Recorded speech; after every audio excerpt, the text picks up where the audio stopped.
好耐都冇同大家介紹過一啲最新嘅 iPhone 產品啦。對上一次嘅 iPhone 10都有成年前啦。最近天氣十分之炎熱，正正及此，蘋果就為大家帶嚟一部最新嘅 iPhone 產品，為大家消暑嘅。我有一部喺度，各位觀眾 ，iPhone 11呢一部睇落去似一把風扇嘅物體，其實係一部最新嘅 iPhone 11嚟嘅。呢個就係一個芒嚟嘅，個芒一啲都唔細。而家出邊嗰啲電話一味係靠鬥大個芒，其實係啱嗰啲老坑有近視或者係老花嗰啲人用嘅啫。嗱，呢一個 iPhone 11最主要嘅功能就係話，當你上網嗰陣時，或者速度好慢、穩穩地嘅話，你就可以喺後邊開住呢個掣，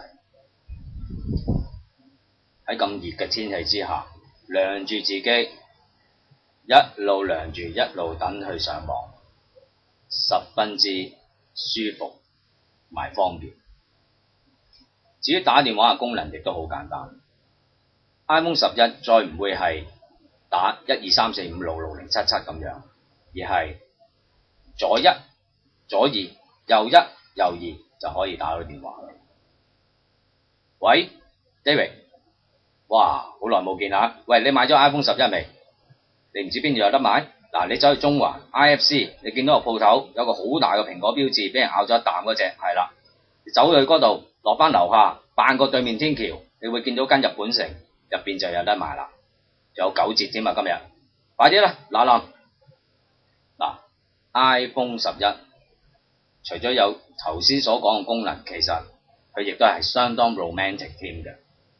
當你約咗你女朋友去沙灘漫步嗰陣時，你可以喺度撳住呢個掣，咁佢自然會播出一個好柔和嘅 music 出嚟。咁最緊要就係話，你要趴着佢呢個功能，跟住吹向你女朋友嘅秀髮嗰度，千祈唔好吹到好似精子咁，或者吹下佢呢度，佢會覺得你好體貼、好溫柔，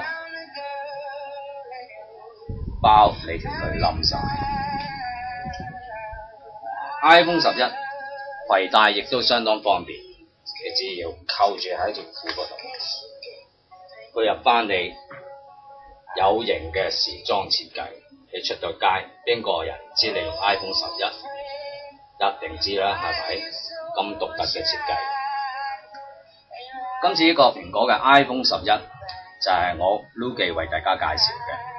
今次唔知你又 like 唔 like， 有冇 comment？